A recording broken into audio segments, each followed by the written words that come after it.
Welcome to the Connectfulness Practice Podcast.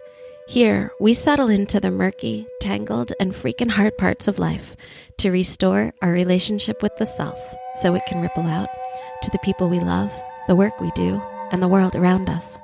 If we can't fix what's wrong, then our grandchildren inherit it.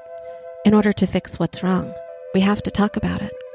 And we can't move that conversation forward if we're not willing to be real about where we are now. We have to push on the edge of what it means to connect. Otherwise, nothing will ever change. I'm your host, Rebecca Wong. I'm here to guide you through a series of radically honest conversations about what it means to be truly human in all of its messy, beautiful, hilarious, and heartbreaking glory. In our collective effort of looking inward, we're starting to do the outward work of reconnecting the world. While these discussions will guide you into the connectfulness practice, this podcast is not meant to be a substitute for the depth of work that you'd encounter with a licensed provider. If something in this episode touches you, reach out. That's where you initiate the ripple that restores relationships. You can learn more about my connectfulness counseling practice and our collective for therapists in private practice at connectfulness.com. This episode is brought to you by Therapy Notes. Therapy Notes is a simple, secure EHR platform for therapists in private practice. It keeps you organized and creates a container for all the details that run your practice so that you can focus on what really matters. Use the promo code CONNECTFULNESS and get 2 months free when you sign up at therapynotes.com. I'm going to be bold and I'm going to say that today's episode feels really magical to me. I've been starting to ask some of my clients, what is magic to them? And I'm getting back some really interesting answers, things like excitement and curiosity, which I think is wonderful because when I think of magic, what I think about is transformation. And, you know, there's an alchemy to magic. There's something that literally transforms or appears to transform. And what I'm really noticing is that the biggest ingredient, the biggest thing that we can all bring into our lives to create more magic is more curiosity. It's that openness. Because in that curious space, we actually create space. And that's the space where there's that possibility for that alchemy, for that transformation, for that magic. So in today's episode, we're going to be talking about the survival knot. Or actually, this is part 1 of a 2-part series about the survival knot. Because what you'll learn from today's episode is that the survival knot actually, we have to do some foundational work before we can actually unravel it.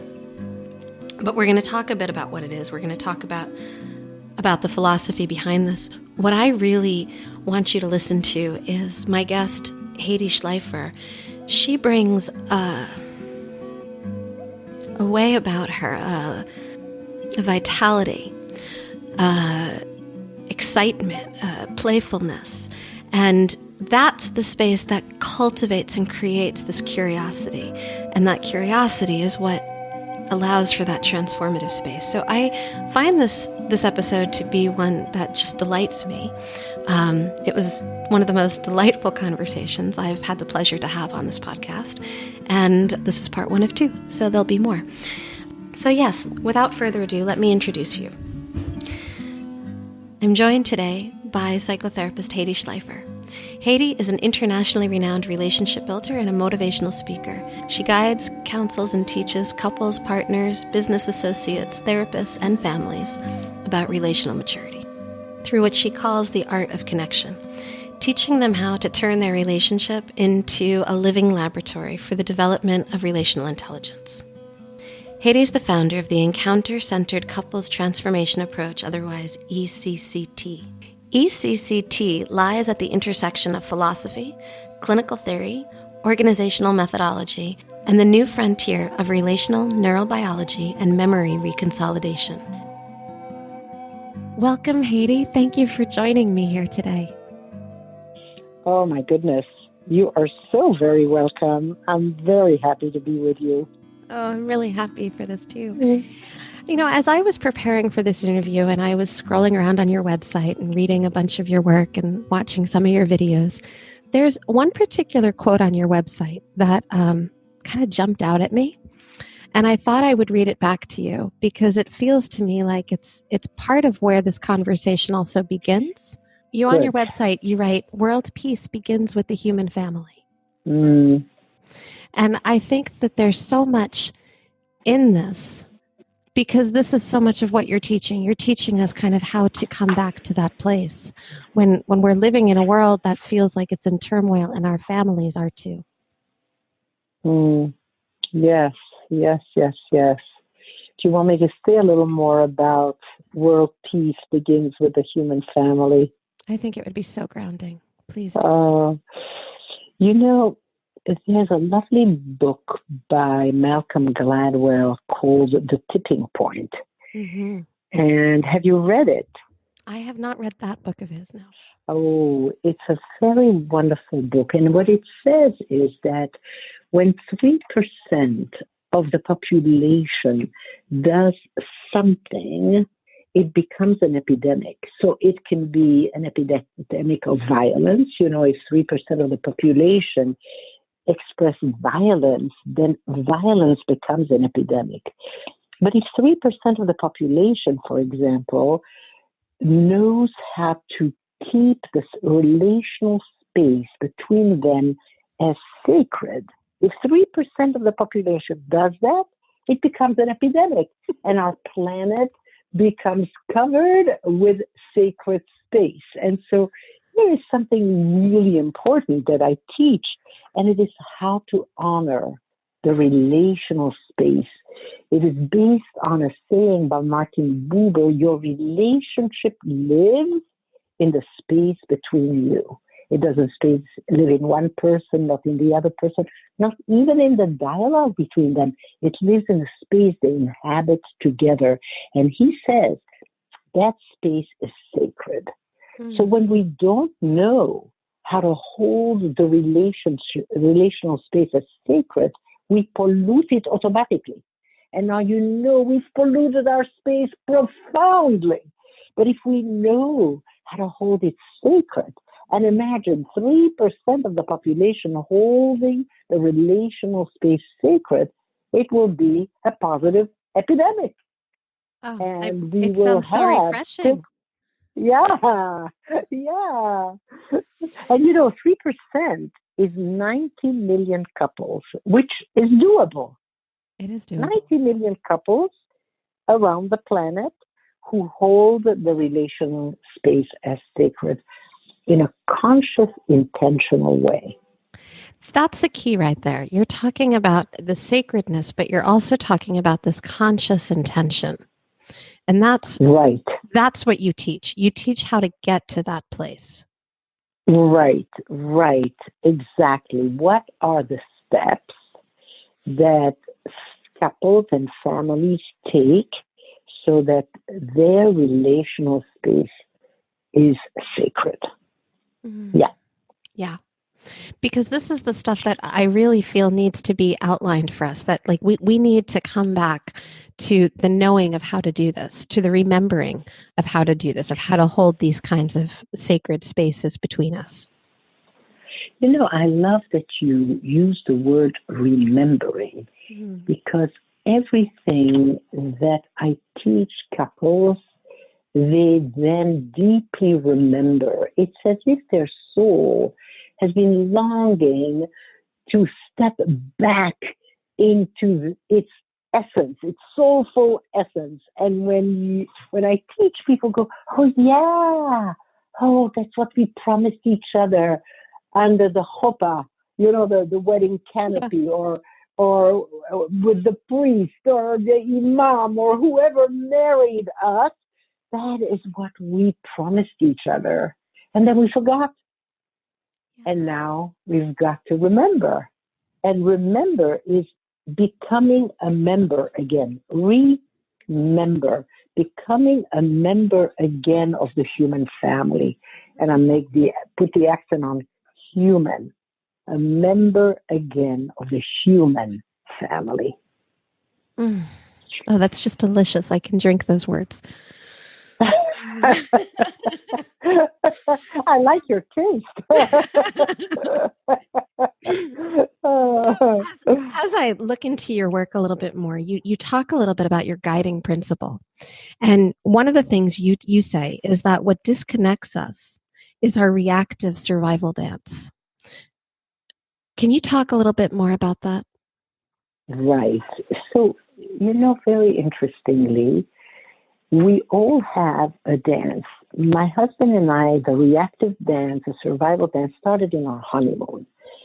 He bought a camera.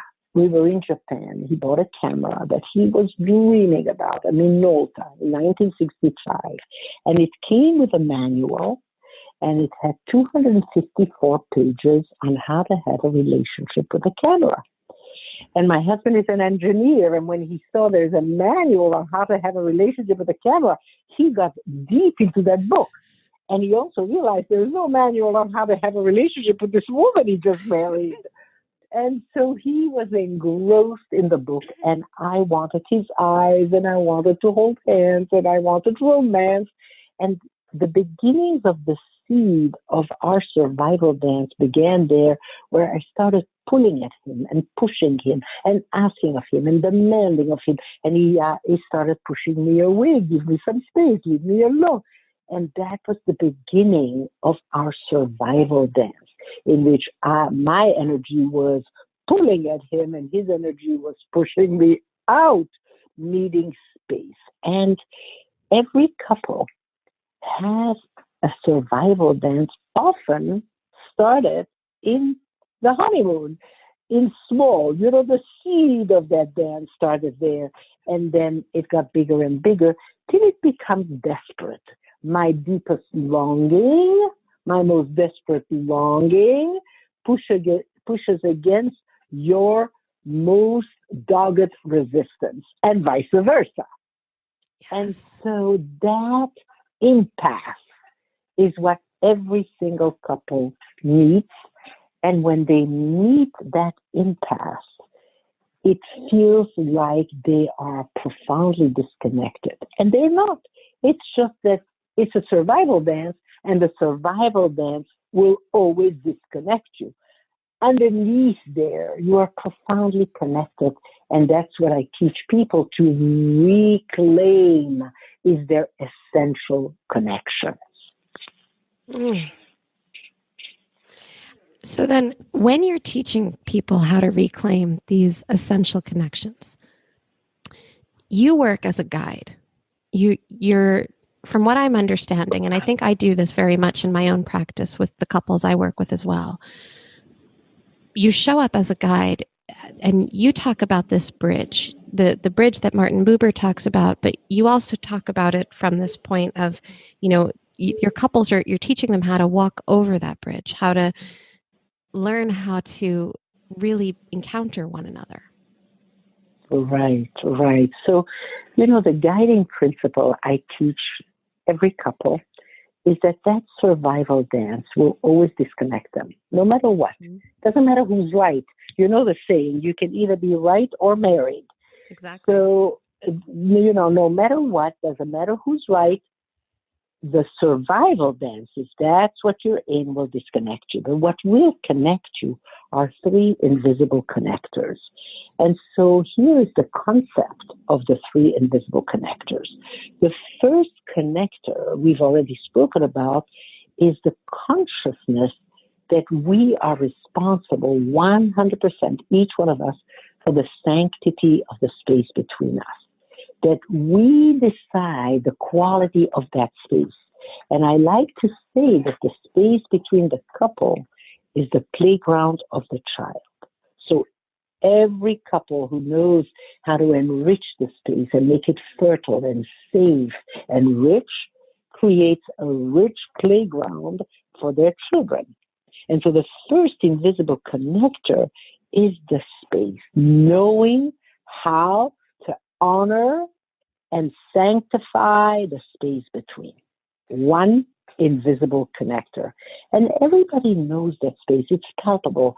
You can go to friends who just had a terrible fight. They love you. So when you come in, they go, "Oh, Rebecca, but you can palpably put your finger inside of the toxicity of the space between in their home. And so the responsibility for the cleanliness, the safety, the richness, the fertility, the warmth, the love in the space between. That's one invisible connector.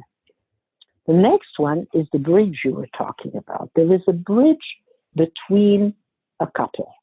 And the reason there is this invisible but powerful bridge is because only incompatible people fall in love with each other. Can you say that again? That feels so important. Only incompatible people fall in love with each other, because what we love in the other is what we see in them that we are not fully connected to.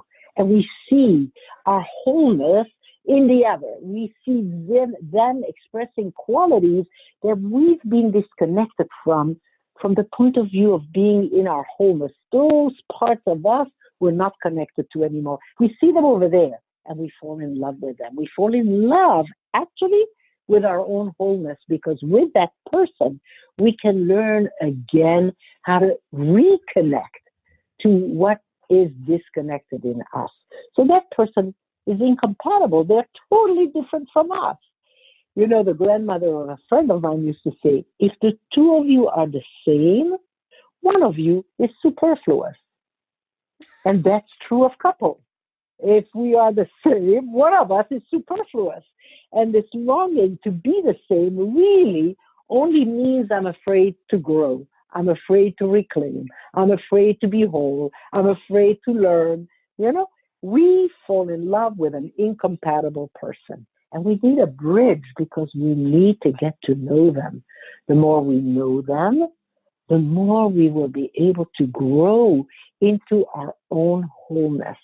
And so the bridge is there so one person can host, bring you into their world, and the other person can visit and come and be with you, really leaving their own world.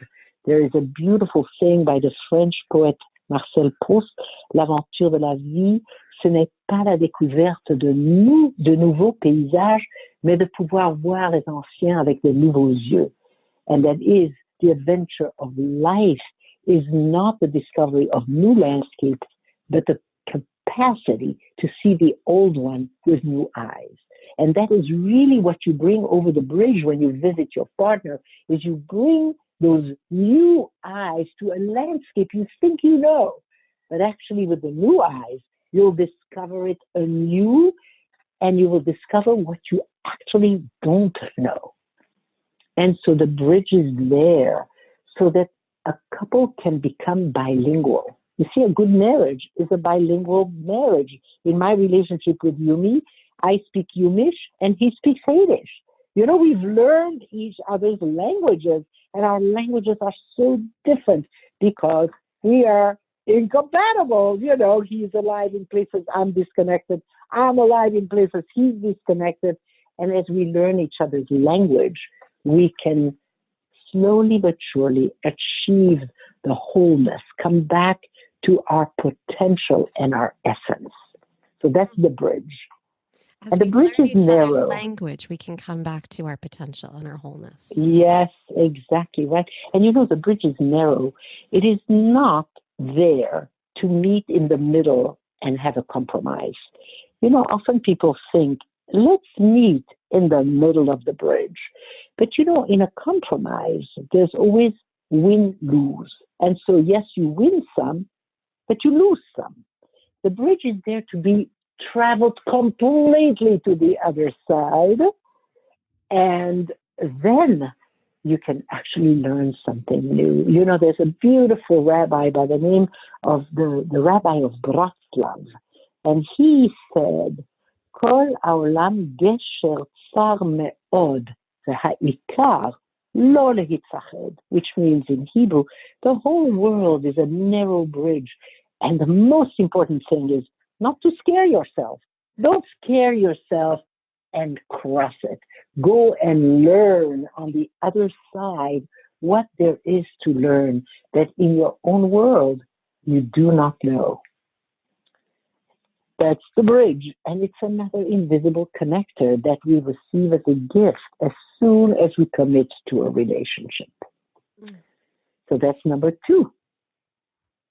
And number 3 is again from Martin Buber, The Encounter. Martin Buber wrote about the encounter because of his relationship with his own wife. Martin Buber and his wife, and I'm sorry to tell you, I don't know her name. I should Google it. But his wife and Martin had a very profound relationship, and they entered the zone of the encounter. The zone of the encounter is essence to essence, soul to soul. It's those magical moments where you feel completely connected with your partner. And it's not just with your partner. You can have an encounter in nature. You can walk in nature, and then suddenly you're in the zone of the encounter. It's not you and nature anymore. It's all one. And you smell everything, and you touch everything, and you hear everything. You are in the encounter zone. You can have it with music. A deep presence, a being. A deep presence of being with. Being with. Like, let's say, music. You can hear a piece of music, and you've heard it a million times, but suddenly you're in the zone of the encounter, and it's a completely new experience because it's you and not you and the music anymore. It's a oneness, and the music is in every fiber of your being. That's the encounter. In my last episode of this podcast, I talked with Maya Luna, and we talked about meeting the moment, like making the space between the moments a little longer, encountering the moment. And I think for our listeners who are just a little curious about what we're talking about, that might also be a reflection point to go right. back. There's this opening that happens within us, and we can also have that kind of encounter with another, with our partners. With our partner. And we know that space with our partner because we are accidental tourists there. Every once in a while, something grabs us and we're there with our partner. And then something grabs us and we're out of there with our partner, without our partner, actually. And so we're accidental tourists. We don't know how we got there. We don't know how we got yanked out of there. And the way these 3 invisible connectors connect is that when you honor the space and you cross the bridge, you create the conditions for the encounter. And that is really my guidance with couples. I teach them how to do those 3 things, how to honor the space and cross the bridge and create the conditions for the encounter in an intentional manner. So you're not an accidental tourist there anymore. You know how to create the conditions to be together in that way. It's really bringing us into consciousness and into a sacred action of being together. Yes, indeed, into the sacred action of being together. Mm. I'm thinking of this from the perspective of some of our listeners. And for those who are in relationships with a lot of strife or disconnect, or who have lived, their entire lives in those kinds of relationships from childhood forward, some of this might feel like a reach. I don't believe that it is a reach, but I think I can understand how it might feel like a reach to some. Rebecca, so in my work, there's something I do so that people know that it's possible. Yeah. And what I do is I invite my couple. When I meet them, I first go into their wildest dream for their relationship, because when you express your wildest dream, your essence comes forward. And I want to know people's essence as we start our journey. But I also want to know their essence because I'm going to invite them to do something horrible. And what I'm going to invite them to do for 13 minutes, 1, 3, is to have their absolutely worst, most loaded, most embarrassing, most awful, most disgusting conversation for 13 minutes. And I'll tell you why 13. In Hebrew, every letter has a value. Mm-hmm. And the value of love is 13, ahava, 13. Or the value of oneness is 13, Echad. And so I like to have that awful, horrible, disgusting, terrible conversation in the name of oneness and love. And that's why 13 minutes. That's and so I beautiful. tell them, thank you, Rebecca. I think it's also, if I can just make one comment here, I think it's also an invitation into that oneness and love. It's setting an intention, and it's already modeling how we can do that, how we can create that sacred space. Right. But now we're going to put the terrible, awful, disgusting conversation in the service of learning. Mm-hmm. And so for 13 minutes, the couples get into it. And some couples right away, and some couples it takes a while, and some couples are silent for a while. But I'm watching my watch, and I told them that when 13 minutes are up, I'm going to go, stop. And they stopped right then and there. I said, even in the middle of a word, even if for the first time you're winning the argument, you stop right then and there. Now, this hand that comes down and says stop has a meta meaning, because as you said, some of us have lived inside of that conversation in our families, and there has never been a hand that came down and went stop, and it stopped, totally stopped. As children, some of us were terrified. We were inside of that conversation between our parents or the parents and the grandparents or whoever, and we never had that sensation of the safety of a hand that comes down and says stop. And everything stops. And so the hand coming down saying stop has that meta meaning also, but it's also for the couple now to do something they've never done. And here's what I propose to them. You've been to a restaurant and you saw this couple. The couple that was here for 30 minutes, you saw them in the restaurant. It's not you. It's the couple in the restaurant. And I'm going to ask you to do something our brain is capable of doing. Our brain can externalize our behavior and observe it, which is an extraordinary capacity of the brain. And I'm going to ask you now to externalize the behavior you saw in 30 minutes, and I want you to describe what you see. However, the couple comes from another planet, and the planet is called Wygelia. And so they speak Wygelian, which is a language you do not understand, so you don't even know a word they said. You can hear the sound, you can see their body posture, you can see their facial expression, you can see what occurs in the middle there in that space, but you don't know what they said. And so here I'm beginning to teach the couple the distinction between process and content. Because the content really belongs to them, and we're going to work with content. But first, let's change the process, because this process we just observed isn't going to work for them. It's the survival dance, and it's going to disconnect them again and again and again. So you're helping them to step out of it, because you're getting them in an observational place. Exactly. Step out of it. And now let's see, what did you see with a Wygelian man and a Wygelian woman and a Wygelian couple and the space between them? And what's really miraculous, Rebecca, is that every couple can step out of the survival dance and observe it. The reason they can is because that's the way our brain is structured. You see what I'm trying to say? It's not because I'm a good quote unquote guide or therapist. It's because that's how people are. And so the couple will describe a dance they've been in, some of them for 30 years, 40 years, who knows how long they've been in that dance. They've never seen it. The Wygelian man shrinks. He says less and less and less. The Wygelian woman gets bigger and bigger and bigger. Her words just stumble out of her face. There's tears in her eyes.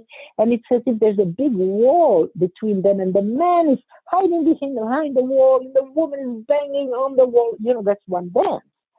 And the couple begins to see it. And their metaphors are rich. The images that they use are extraordinary. And I'm writing it all down, because I'm going to reach back to them. You were in a restaurant and there was a couple there, and you observe them. And here's what you saw, you know? And within half an hour, we have the Weigelian survival dance, which is the thing the couple will learn to say stop to. They can't yet because they don't yet have the relational muscle to say stop the way I said stop. But that is what I'm going to be teaching them, is to develop the relational muscle that says stop to the Weigelian survival dance. And you know, I have a couple who went home after this process, and they asked their 3 children to draw Weigelians. They said, these are extraterrestrial beings, and you have seen your mother and father sometimes disappear, and the extraterrestrial beings showed up. And we want you to draw them. We're going to put them on the refrigerator, and anytime you see us disappearing and the Weigelians are there, take us to the refrigerator so we can see what has just occurred, and your parents can come back.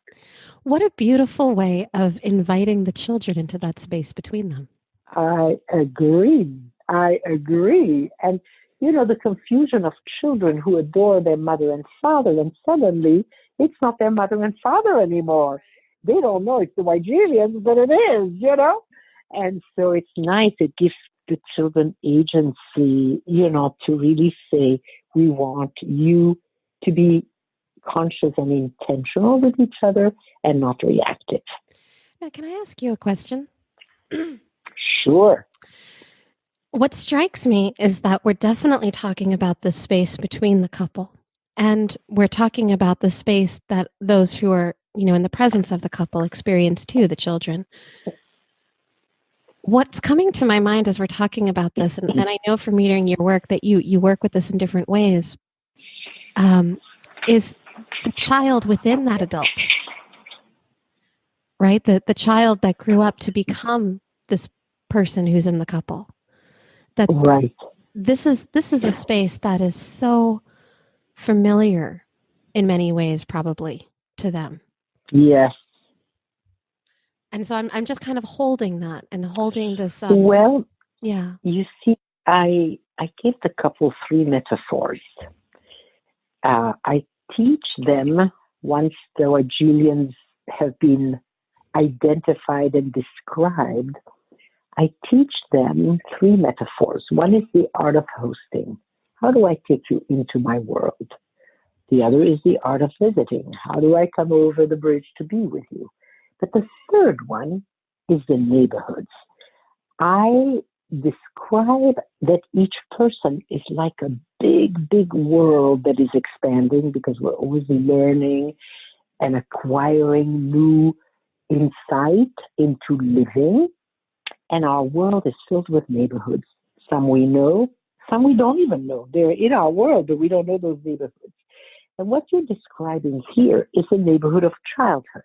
Yeah. And the neighborhood of childhood is a very important neighborhood to know how to visit well, and to visit in such a way that sometimes the child who lives in that neighborhood has a visitor for the very first time.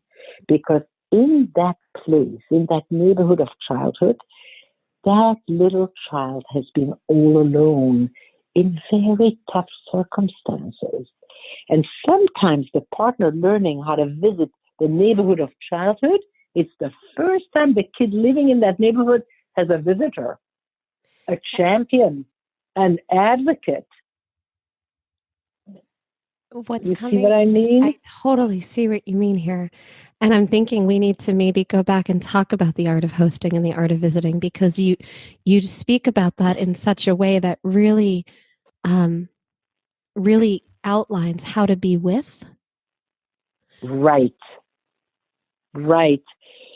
So once the couple knows the Weigelians, and they know that I will not invite the Weigelians into our journey, we're going to say to them, you guys, please just don't disturb us, because we've got a big journey to undertake. that's You when do I this in tell the such a couple. delicious way with humor and adventure, and you're inviting in the curiosity. So I can see how you're both setting boundaries here, and you're inviting these couples into this adventure. Like I can feel a different energetic pull to doing this work. Exactly. And the guiding principle for me there is that life is not a problem to be solved. Partnership is not a problem to be solved. It's an adventure to be lived. And now I'm going to show you how we live that adventure, because often we're not equipped to live that adventure. And now we're going to get the equipment for the adventure, and then we can go on the adventure, you see. And you really captured what I am presenting to them, which is let's go on this big adventure. It's an adventure to be lived.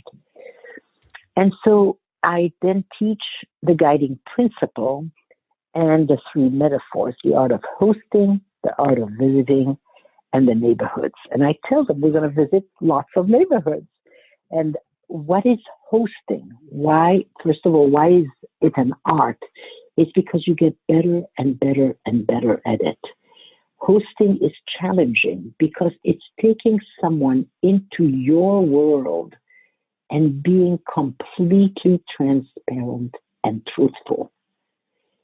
Transparent and truthful, the T&T approach is really challenging because often we don't even know our own truth.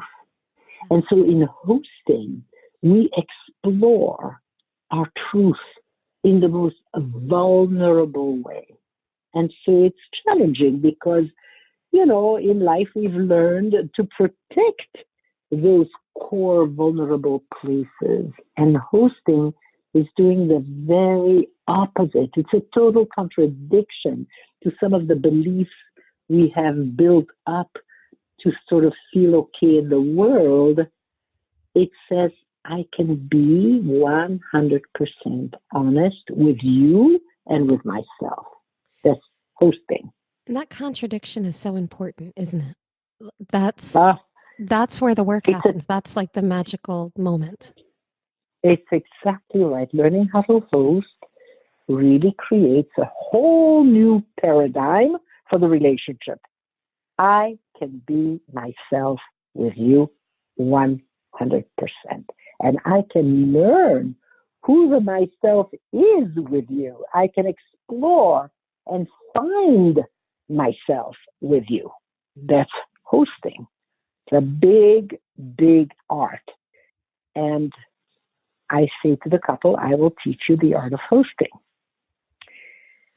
The art of visiting is another art that you get better and better at because it requires leaving the world you know, crossing the bridge as the new person in the now. The person who is totally present in the present, meaning allowing your world, what you know, to be the past, because it is. Once you cross the bridge, it is the past. And there are many things in your world you know about your partner that you leave because you don't know anything of the present. You're just living it for the first time.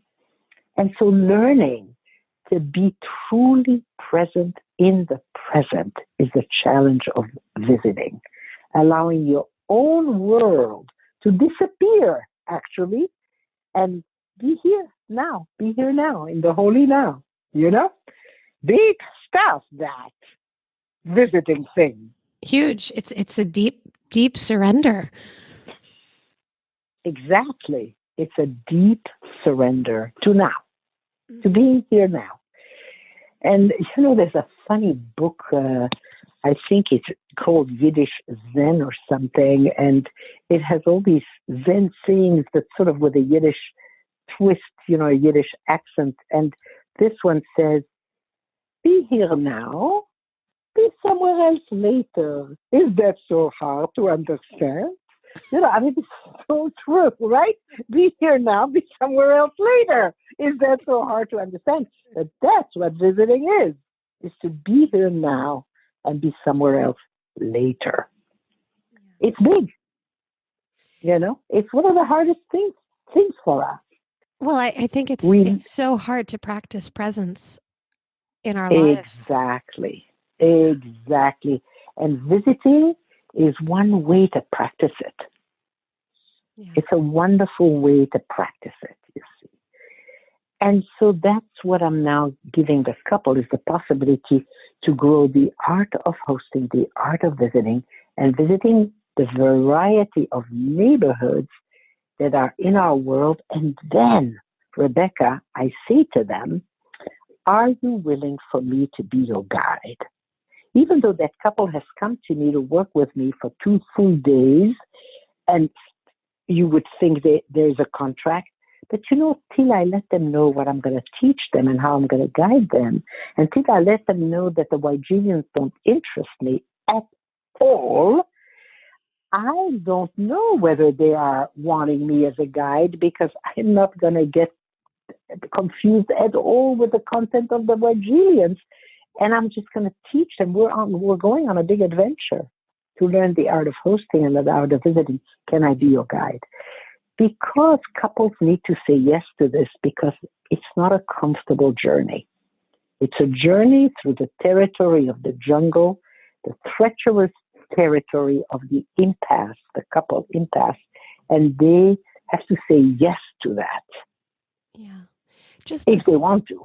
Just as you would hope that they could say yes to any other adventure that they choose to go on in their life. Exactly right. Yeah. But the yes has to be there, because otherwise I'm the one attached to the adventure, but not they. Mm-hmm.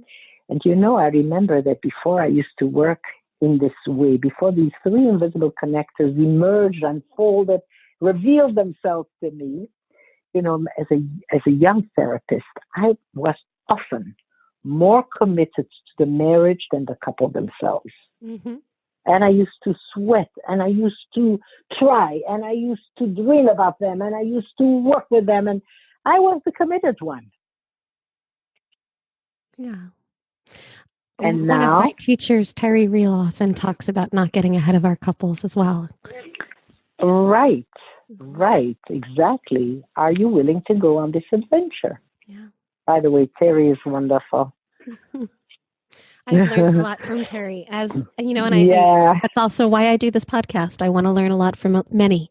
So I am grateful that you are now guides as well. Right. Well, that is so special for you to really reach out. You're a very good listener, Rebecca. It's practice. You're right. You know how to cross the bridge. Let me tell you, I can feel you with me. Well, my husband might say otherwise sometimes. Well, listen, you are not always visiting your husband. And I'm going to tell you a time where my husband and I had to humbly learn that we need to walk our talk. And I think it'll give the listeners a way to understand about the bridge. Please. So my husband, Yumi, had a heart attack as a young man, 45, and then he had quadruple bypass, and then he had 2 stents and 2 stents and 2 stents. And the last 2 stents were complicated, and the doctor said, do not travel. Don't even go to your father. In Miami, we lived in Orlando, because you need to rest. And we came home, and my husband said, we're going to go to my father. We're going to visit him. And we're going to go to South Africa. We had plans. And I said, are you nuts? He said, we're going. No, we're not going. We're going. We're not going. And I did one of those awful things that parents sometimes do. I called our sons to let them know their father is nuts. I needed allies there to make him see the right thing. And in the middle of that conversation, I saw that I was doing something called triangulating, where you find allies against one person, our kids and me against my husband. And I realized, wow, this is something I've been doing, and I need to stop it right here and then.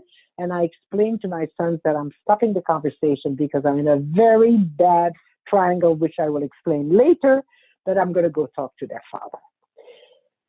And I looked at Yumi and I said, we teach the bridge. Should we maybe use it right now? Should we bridge with each other? And he said, absolutely. And so we sat. And now how you bridge is you sit very close at 18 inches from each other, gazing into each other's eyes at that proximity, because the eyes are built to see the face of the other at that proximity. Children are born that way. A little kid wants your attention, they'll take your face and bring it at 18 inches, because there the eye only sees the other and the rest is not in focus. And so you sit at 18 inches and you hold hands, because the skin is such a big part of our communication. As a matter of fact, 93% of communication is not in the words. It's in everything else, body and eyes and skin. And so you sit, and we sat, and you look, and you put some gratitude in the space already. Like, thank you for being here with me, and thank you for being alive, and thank you for being willing. Like you just put some gratitude in there, because you're responsible for the quality of the space. So you put gratitude in there. And just the two of us sitting and looking and putting gratitude instead of the Wigelian dance we did for 2 weeks, unaware, we the teachers of the bridge, unaware of the Wigelian dance, because I was right, you see? Mm-hmm. And so we looked, and just looking like this, I actually had tears, like, oh my goodness, instead of looking at my man this way, I've been sending darts at him. And so then you decide who's going to be the first host and who's going to be the first visitor. And I asked my husband if I could be the first host, and he accepted, and he came over the bridge and landed in my world. And as soon as he landed, I knew what I wanted to say. And it was, don't die. Don't die. That was my big fear, you see. And I grabbed him and held on to him. And as the visitor, he just brought his full, entire, loving presence to me. And I held on and I sobbed, Rebecca. I don't think I've sobbed like this ever. Don't die. And there was nothing else for me to say. When you host, you don't say very much. You say the essence. And that was my essence. Don't die. And he held me for a long, long time. And I cried it out. Till I was done. I had visited the neighborhood, Don't Die, and I felt grounded. And so I could come and visit him. And so he was the host, and he invited me over. And he said 3 things that have changed my life. Mm. The first thing he said was, Hedy, I am not a heart. I am a man with a heart. Ooh. And when I let that sink in, I realized I had done something to my husband that Martin Buber talks about. He says there are 2 ways you can see another. You can see them as a thou, as the highest in them, as the divine in them, as their full essence.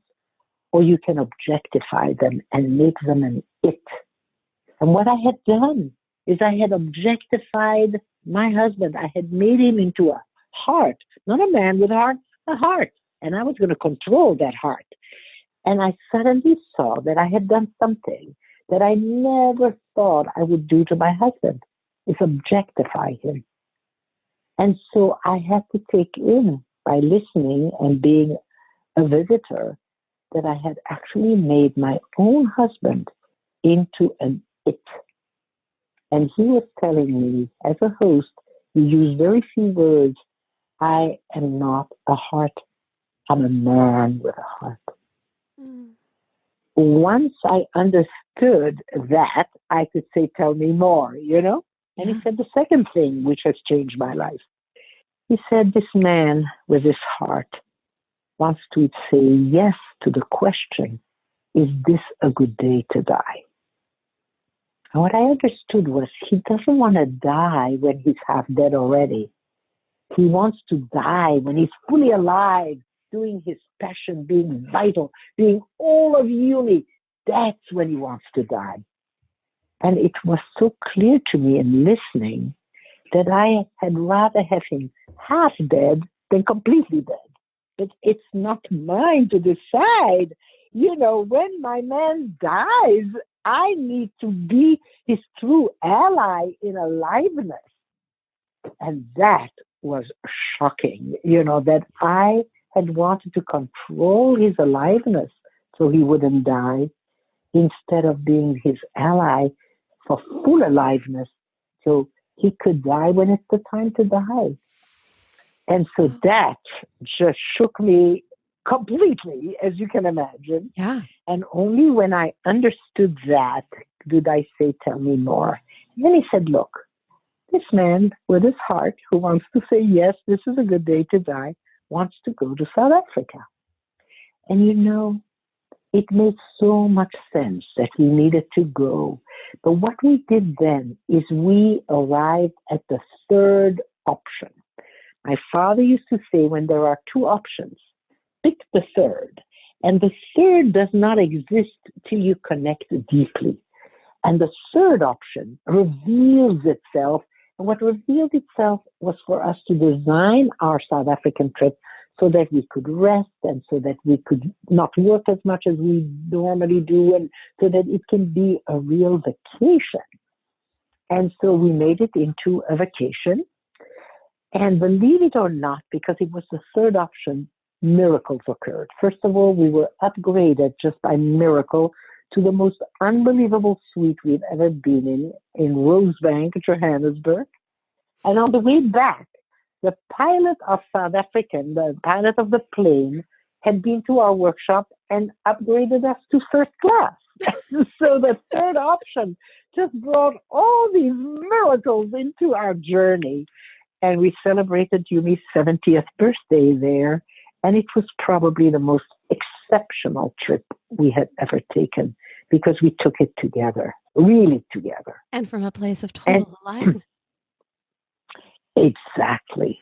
Both of us in total aliveness on that journey. And so you can see how easy even people who teach the bridge easily can fall into the Wigelian dance, the dance of survival. And we were in it 2 weeks and polluted our space so badly. And then I was continuing to pollute it by calling our sons to let them know their father is nuts. And then we not only cleansed it and honored it and made it sacred and entered into the encounter, but then could also have that third option reveal itself. And we could actually have the trip of a lifetime. That is such a beautiful story. Thank you for sharing it. It's such a wonderful illustrator for how to host and how to visit. And what strikes me is you made mention of that when you're hosting, you don't say too much. You just say the essence. And I think that this is an important piece that we should maybe come back to for a minute. Right. Yeah. Yeah. That became clear to us through our visiting each other that our words, our many words, hide our truth, and that our truth is something very deep that has very few words but much emotion. And so a host looks for the essence.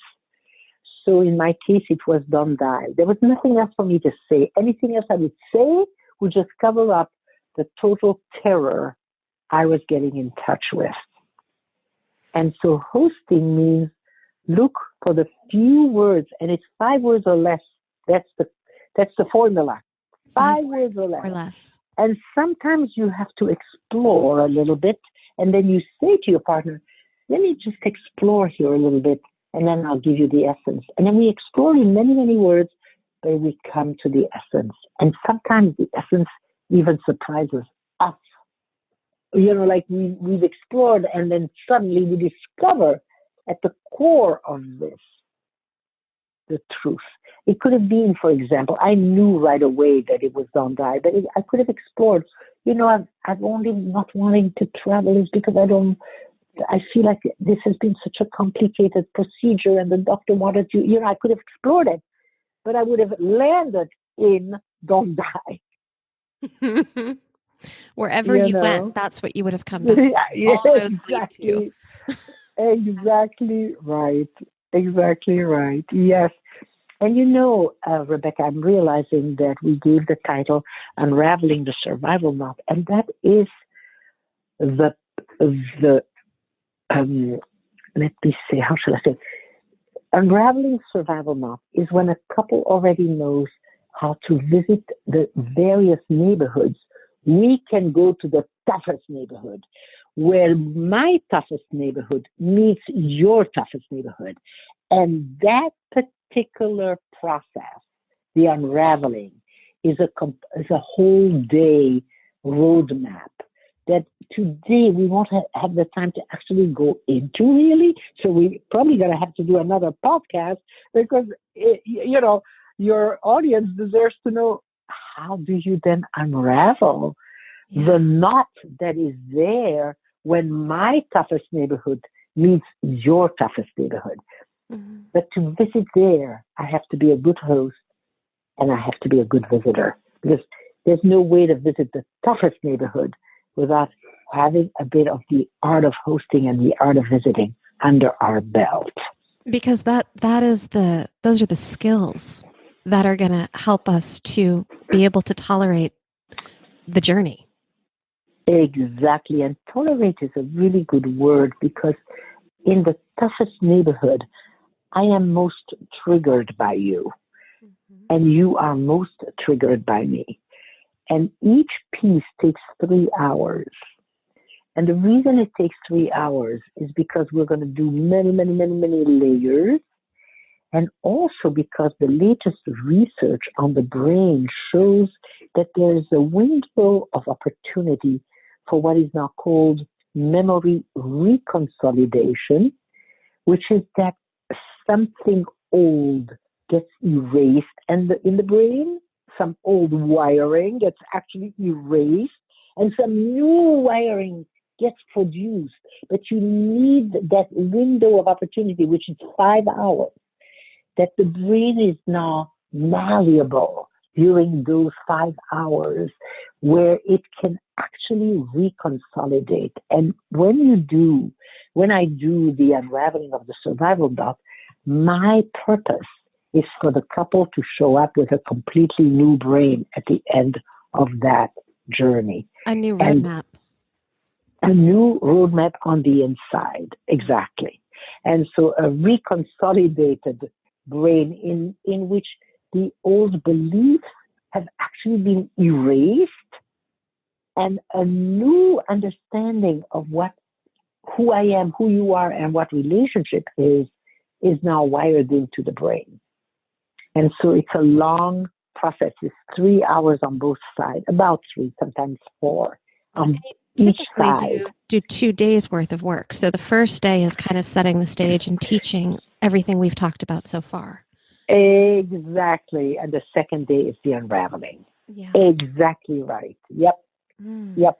And Rebecca, I don't do the unraveling with every couple, because I only do it with the couple for whom art of hosting and art of visiting has just settled in comfortably.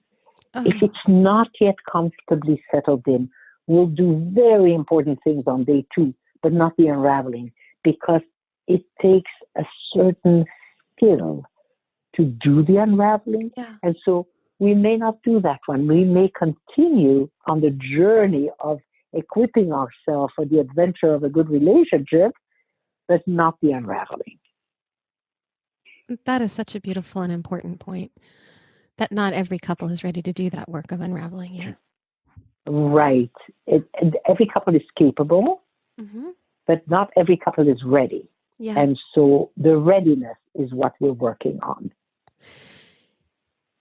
I'm curious, as we're talking about this, if you could speak a little bit into how you know when someone's ready or how they know when they're ready. Right, right.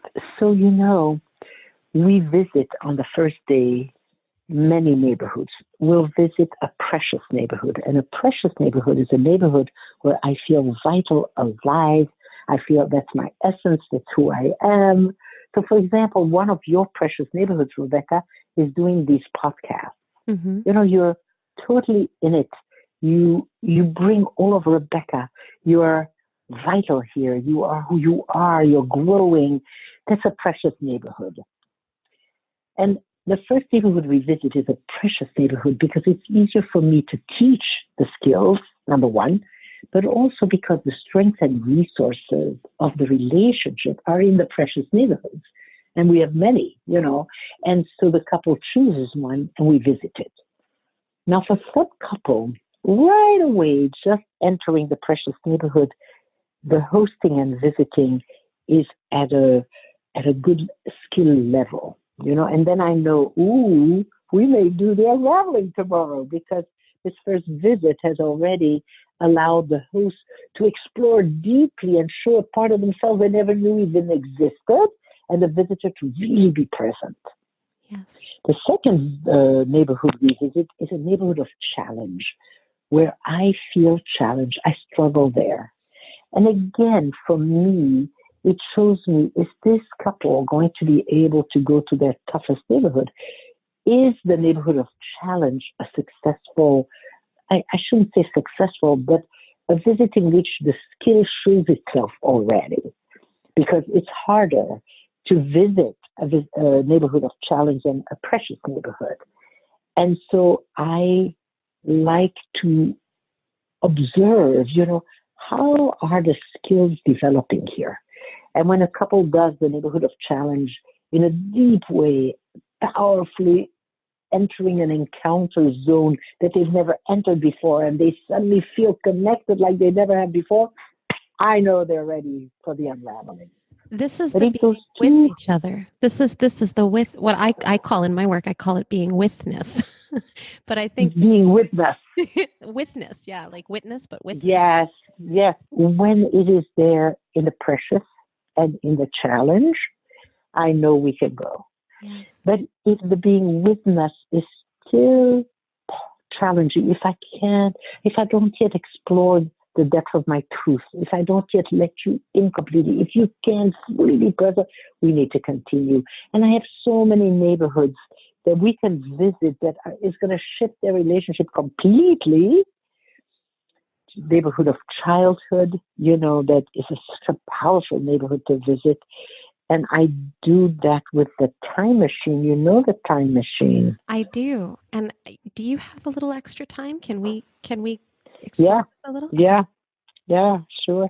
So when I guide a couple to visit the neighborhood of childhood, I will have the host tell the first image that comes to their mind when their partner lands in their world. The first image of childhood that shows up there.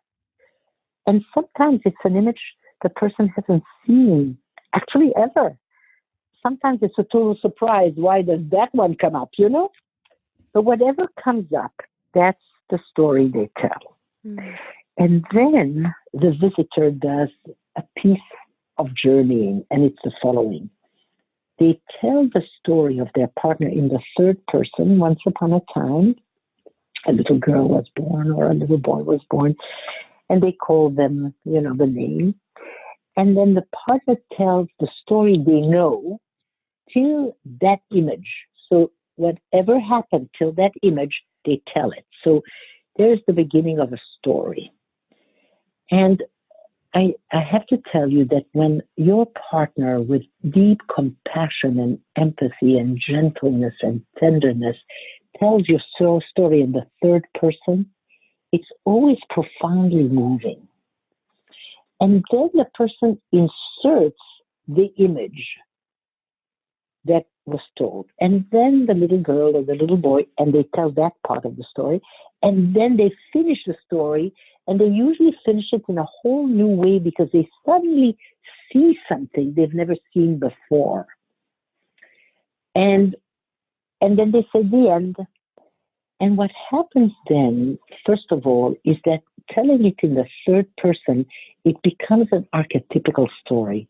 It's a story of every little boy who lost a father when he was young, and his mother remarried, and the man who came into the picture was violent, or whatever. I'm just giving one possibility. Or the little girl who's bright, but the family isn't at her level, and she feels so isolated because she doesn't feel seen at all, and there is a birthday party in which finally she feels like it's going to happen now, but no, it doesn't, etc. That like stories are archetypical, and when you tell it in the third person, you suddenly enter into such a much bigger story of every little boy and every little girl who ever went through that particular journey. And you become surrounded. Medicine. Yes, exactly. The narrative itself is so meaningful. And now you have entered the big journey of humanity. It isn't just your childhood and your pain and your situation and your hero's journey, because each one of us is a hero. And when it's told, there's always a hero's journey that comes out. It's now the story of every boy and every girl in humanity who's had that particular journey. And you become part of a very big story. And that's when the partner takes the time machine. So we live in the 21st century. They have these amazing time machines. You can buy them. You can buy them on eBay, let's say. And so they buy a time machine and they come back on the day of the story they told, the image that came. But now they come back to talk to mother, to talk to father, and to even talk to the little girl or the little boy, and to be a champion. And to be grateful that that child was born, but then also to say some of the things that needed to be said that were never said to anyone, especially not to that little kid. And now you've got the partner of the future doing time travel, stepping into childhood and meeting a 10-year-old, let's say a man, meeting a 10-year-old little girl, and suddenly he sees that little girl. And he can say, don't get frightened. I'm the man you're going to marry. I know you're only 10, and this is so strange, a strange man coming into your room. But I've come here today because I've talked to your mom and I've talked to your dad, and I've let them know some of the things that need to be known in this family. And now I'm coming to you, and I want you to know who you're going to be when you're big. And, and you can just say all the compassionate, deep, revelatory things that need to be said to the child, and people usually just cry together. This 10-year-old has waited for that champion to show up, and here he is. And when it's done, the person says, have I said everything to everyone? And then the child might send the partner on missions, to bring messages to a grandfather who was important, or to a teacher who was important. And only when all the messages have been given, that's when the person says, and now I'm going to give you a big kiss on your forehead, if that's okay with you, and I'm going to meet you in the future. And the time machine brings both of them back to the future, where they meet in my room with me, with a completely new understanding of everything. So the partner in this instance with the time machine has become the champion, has gone back and made explicit the things that weren't explicit before. Right. Made explicit the things and said the very things that have lived inside of the partner, who's a child now, of the partner for such a long time, and has never been able to be pronounced, and now. So it's only possible in the 21st century because we now have those machines you can get on eBay, Right, those Mhm. machines. I have one of those.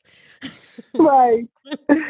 But it does something really interesting to the narrative here, right? Because it changes the narrative to a narrative of I'm seeing, you see me, and you're helping me to change the story here. You're going back to these significant people in my life, and you're letting them know that you see me and that you're with me. Exactly. Exactly. You know, intimacy is into me see. Mm-hmm. And so, yeah, now you see into me, you see me for the first time. And you know, something that always amazes me is that when people say goodbye, you know, like, let's say that the husband came in and this is a 10-year-old girl, when they say goodbye, like he says goodbye to the 10-year-old, the 10-year-old sometimes doesn't want to let him go. Don't go. And the partner doesn't want to go, and they cry, and they're just holding each other in that embrace. And as a result, the 10-year-old has in their old brain that is atemporal the picture of this champion. You see, that's there forever. They're never again alone there. Because thank goodness we got a brain that in that place of the pictures of childhood is atemporal. So it's not 2019, it's whatever the date was when I was 10. And you're with me, and I'm never alone there because now I have in my album, in my inner album, I have a picture of you showing up. I have a picture of me not wanting to let you go because I need you so much there. And I love you. Thank you for coming to be with me. All that. The message that I got, and I even wrote this down in my notes before we started talking, in this area is it's almost like the host or the child in this case is saying, I want you to see the little one in me. I want you to see that part of me.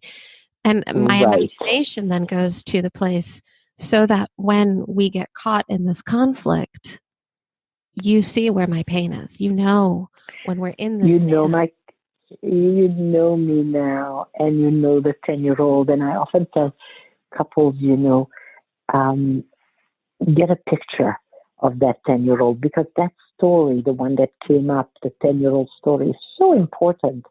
And so get a picture of the 10-year-old. So I used to carry a picture of Yumi as a 4-year-old in my pocket for the longest time because I could already see there, what emerged as a story of isolation and loneliness. And I just carried that little boy, because I knew that the places where he needs me, he won't be able to speak them out of having closed off there. And so I knew who I was cherishing. Thank you for that. So it does strike me that there's a lot we haven't hit on yet. Yeah. we didn't enter the title, which was Unraveling the Survival Knot. We needed, and that's true. That's totally coherent because I never go to the survival knot unless everything you and I have traveled is traveled. Yeah. Really, there really needs to be a foundation. Yes. Foundation of trust, of support. A solid, solid foundation. Solid foundation. Yep. Before we can go exactly. Exactly. A solid foundation. Exactly right. Of trust, safety, a sense of how the space between has just become so rich and we have co-created it, and now we not because we're solving a problem, but just it's the next step in the adventure. Yeah, that makes total sense. And now that we're on this journey and that we're both on the adventure, now we can choose to go a little deeper. Exactly right. Yep. And we can create the encounter zone even with the toughest neighborhood. You see, because the whole purpose is always let's co-create the encounter zone. Let's be together in that zone of the encounter. And now we can even go to the toughest neighborhood and create the encounter zone. I love it. Hedy, will you come back and will you talk with me more about unraveling? I so love the way you listen. You'll tell your husband that Hedy really loves the way I listen. He'll know exactly why, because he knows you there. It will be my joy and pleasure. Absolutely. Thank you. Yeah. This has been such a delight, and I'm really excited to share this with our listeners. Hedy, can you tell our listeners how they can find you? Yes, my website, hedyschleifer.com, HEDYSCHLEIFER.com. And we'll include a link to that in our show notes as well. Perfect. Thank you. Forward to having you back. Thank you. A pleasure. As it is mine. If you enjoyed today's episode, I hope that you'll subscribe to the show so that you don't miss part 2 of Unraveling the Survival Knot with Hedy Schleifer. Listeners often ask how they can support the ongoing production of the Connectfulness Practice podcast, and truly, the best way that you can is to simply subscribe and rate the show on your favorite podcasting platform and hop on over to Apple Podcasts and write us a review.